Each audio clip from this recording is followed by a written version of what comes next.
Então, gente, agora vamos falar um pouquinho da parte enteral. Ela é bem tranquila, tá? Porque a gente já, né, geralmente já faz uso dessa medicação em casa.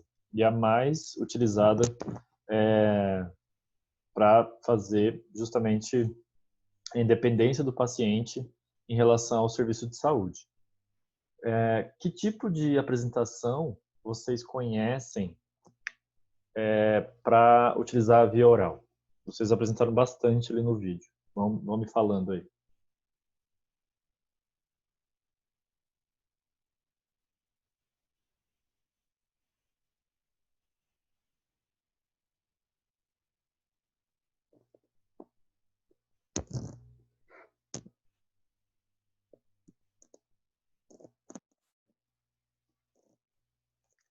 A gente vai falar agora um pouquinho da parte enteral, tá? Que, que apresentações via oral vocês conhecem? Vocês colocaram algumas coisas nos vídeos e agora me falem quais vocês já viram, vocês conhecem? Que tipo de apresentação via oral vocês conhecem? Porque intramuscular, tal... Não, apresentação. O que é uma apresentação de uma medicação? É qual a forma que ela é apresentada, ou seja, ela é líquida, ela é sólida, ela é xarope, pode ser uma drágia, um comprimido, o que que ela, como é isso, cápsula, por exemplo. O que mais?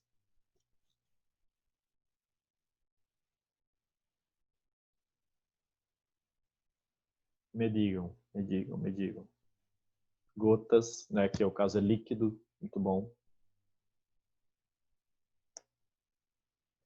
O que mais?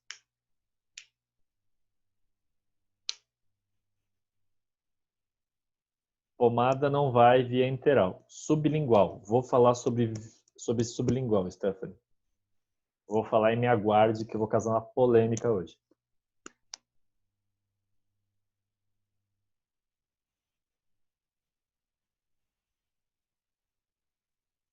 Comprimido, xarope,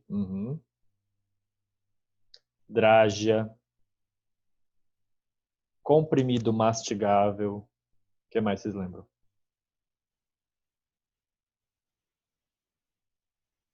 O eno seria o quê? O que você tem que fazer com o eno para utilizar ele? Como é que ele fica na apresentação final? A apresentação dele é pastilha para efervescência. Então, a forma final dele, a forma de consumo dele é líquido.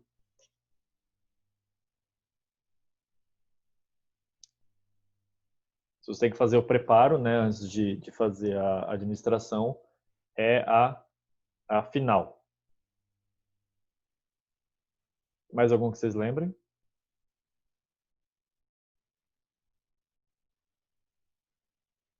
Comprimido revestido, né?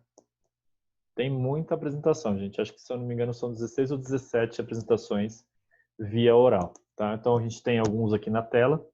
E aí, Stephanie, vamos conversar sobre o sublingual. Sublingual.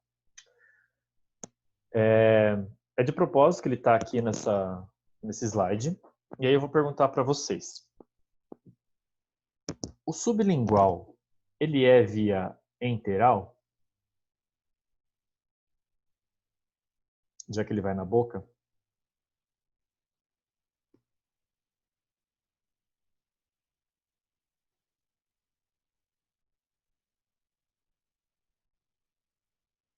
Comprimido sublingual, tipo nitroglicerina.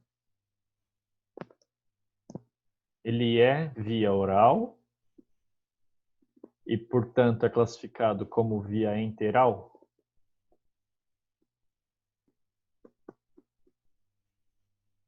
Não, porque a gente não engole. Perfeito, Stephanie, isso mesmo. Então, pessoal, quando alguém vier falar para vocês que formulação sublingual ela é enteral, ela é parenteral, porque não existe absorção pelo intestino. a absorção dela é direto na corrente sanguínea, porque a gente tem umas veias e artérias bem calibrosas debaixo da língua, então ela é via parenteral. É meio estranho, tá? Mas esse é o correto. Mas a gente já falou das intramusculares, né? Temos também a transdérmica, ou seja, você aplica, né, um adesivo na pele e o princípio ativo ele atravessa as camadas da pele para chegar à corrente sanguínea.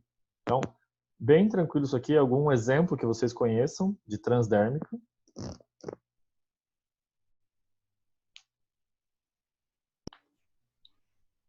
Aquele gelol, LOL, sei, eu lembro o nome Salom, da marca. Salompas, Salumpas, né? Salumpas. o que mais? A pessoa parar de fumar, né? Os adesivos nicotínicos, o que mais?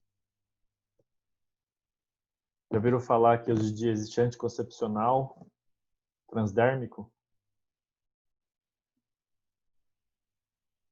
Né, você põe o adesivo e ele libera o anticoncepcional, né, na pele. Também existe isso aí. A maioria das medicações hoje pode ser utilizada via transdérmica, tá? Exceto os irritantes, claro. Formulações inalatórias, portanto, o local de absorção são os pulmões. Então, dentro dos pulmões, né, aquela troca de gás carbônico e oxigênio, você tem muito capilar ali e a gente se aproveita disso para fazer a absorção de medicação. Também posso utilizar a retal, e aí a retal, a mesma pergunta da sublingual. A retal, ela é enteral?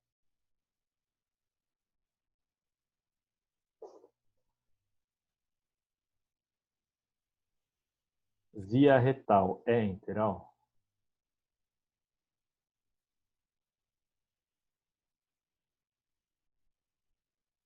Não.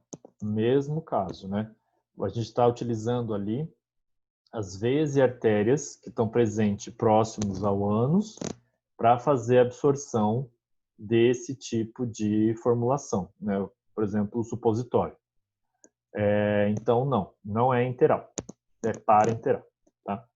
Então, eu posso também ter um tipo de tratamento oftalmológico, certo? Existem medicações que podem ser absorvidas direto, né, via oftalmológica. Os mais comuns, assim, são para o próprio olho, né? Dilatação, lubrificação, mas também existem medicações que são muito poderosas, né? Que utilizam micro, né, gramas, que elas podem ser utilizadas para diminuir, por exemplo, pressão ocular, né? Várias outras formulações, inclusive de efeito psicodélico, psicótico, enfim. Então, todas essas são via oftalmológica. E aí uma pergunta para vocês. Por que a gente utiliza óculos de proteção durante a administração de medicamentos, durante o preparo de medicamentos ou até durante a necrópsia?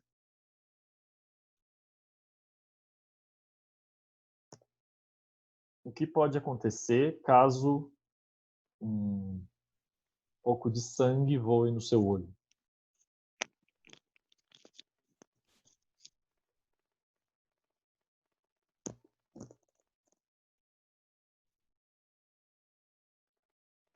Pode ocorrer uma infecção, alguma coisa, uma Infecção, contaminação? pelo que, assim, na pior das hipóteses? Proteção contra a contaminação, isso mesmo. Na pior das hipóteses, o que você pode acabar pegando pelo olho?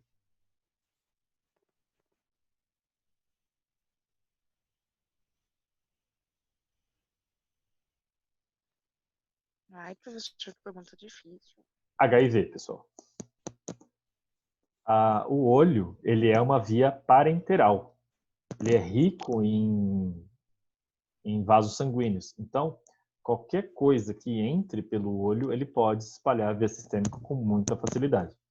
Então, a entrada, né, de HIV, por isso que a gente usa óculos, face shield, a entrada do HIV pelo olho já foi descrito várias vezes, e é por isso que tem que, né, é obrigatório utilizar EPI durante qualquer tipo de procedimento com biológicos, né, com material biológico. Então, sempre, sempre, sempre. A perda da visão, às vezes, é a menor das coisas, Isa. Então, você pode adquirir HIV, herpes, X doenças através da mucosa ocular, tá bom? Também temos a otológica, né, que é o tratamento especialmente do canal auditivo. Então, aqui dificilmente a gente vai conseguir ter uma ação sistêmica. Geralmente é uma ação bem local nas formulações otológicas, tá? Então, como é que as drogas funcionam? Deixa eu só ver que horas são. 9h05. Vamos mais 10 minutos, tá bom? Então, pessoal, quando a gente está falando de medicações, a gente está falando de drogas de uma forma geral. Então, ela sempre tem que ter algumas coisas especiais, que são, por exemplo, a farmacêutica e a cinética. Então, qual que é a formulação, né, dessa minha droga e qual que é o objetivo que eu quero que eu quero atingir com essa droga? O que eu quero sempre fazer? Eu quero que essa droga passe para a circulação, então para os tecidos, seja metabolizada, ou seja feita aquela ação esperada e depois que ela seja excretada de forma segura. Isso resume, né, basicamente, um ciclo que a droga tem que utilizar. Cair na circulação, qual que é a via mais rápida? A via enteral ou a via parenteral? Para cair na circulação. A parenteral. A parenteral ela é muito mais rápida, né? Não importa qual a via que eu estou falando, ela sempre vai ser mais rápida que a via oral. Então, se eu estou utilizando a via oral, quais são os passos que ela tem que passar? Eu tenho que engolir, depois tem que passar pelo meu estômago, esse conteúdo tem que dissolver, ou no mínimo tem que mastigar, né, esse comprimido, seja lá o que for. Aí ele tem que ir para o meu estômago, né, do meu estômago ir para o meu intestino, o intestino tem que processar, tem que absorver essa droga, e daí então passar para o fígado, né, que é a questão da primeira passagem, o metabolismo de primeira passagem.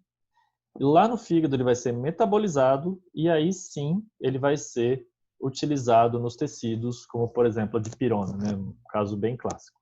Dipirona via oral, ela demora bastante para fazer efeito, né, o paracetamol também. Por quê? Justamente por todos esses passos que ela tem que dar até atingir a corrente sanguínea. Então, a diminuição de uma febre, por exemplo, cara, você não tem nem comparação. Fazer uma dipirona endovenosa e tomar uma dipirona VO né, a intravenosa é quase instantânea em relação à diminuição da febre. Tá? Então, é justamente porque depende do grau, dessa velocidade de dissolução da minha droga. Se ela é mais lipossolúvel, né, o que é lipossolubilidade? Alguém lembra?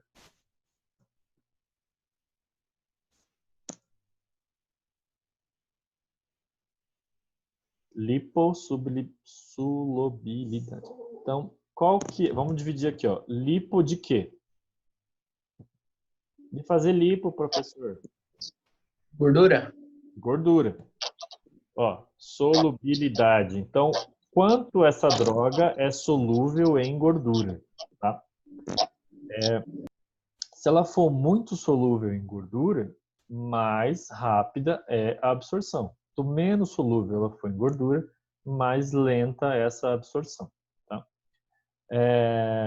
O álcool, por exemplo, ele é bem solúvel em gordura, muito solúvel. Então, quem fica bêbado mais rápido, o gordinho ou o magrinho? Se a gente for, inclusive, observar na vida real, prestem atenção na próxima festa, depois do coronavírus, é justamente as pessoas que têm mais tecido adiposo ficando bêbadas muito mais rápido. Tá?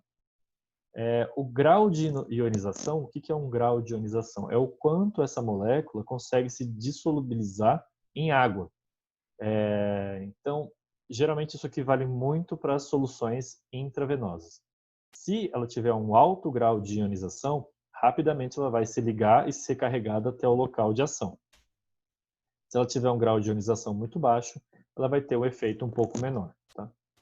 E a concentração. Quanto mais concentrada essa droga, maior o efeito a curto prazo. Quanto mais diluída, menor o efeito a curto prazo. Em compensação, essa concentração também vai influenciar na irritação, né, ou nos possíveis danos que essa droga pode causar durante a aplicação. Beleza, pessoal? Por hoje é isso. Não temos atividade para hoje, então vocês vão ter tempo de fazer as outras. Porém, quinta-feira a gente retoma com as... Quinta não, desculpa. Terça-feira a gente retoma com a próxima aula. Dúvidas?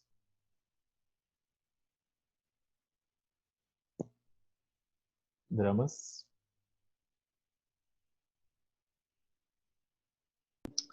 Essa aula vai pro YouTube, né? Vai para o YouTube, eu vou postar lá. Aí, pessoal, algumas pessoas estão tendo dúvidas de como postar lá os trabalhos. Sempre que vocês fizerem vídeos, vocês vão pegar o vídeo de vocês, carregar no YouTube e mandar o link lá no Classroom, tá? Porque aí eu consigo ver que vocês entregaram a tempo e aí eu já clico lá e já vejo o vídeo. Aliás, eu vou retornar para algumas pessoas que talvez eu não tenha conseguido ver. Se eu falar com vocês, é porque eu não consegui ver o vídeo, tá? Qualquer vídeo. Então, na aula que vem a gente retoma e aí agora vai começar a ficar um pouquinho mais complicado. Então, a gente vai ter que colocar um pouquinho mais de empenho no nosso estudo, beleza? Eu vou colocar as aulas lá no Classroom e já vou carregar essas aqui no YouTube. Beleza, pessoal? Até terça-feira. Noite.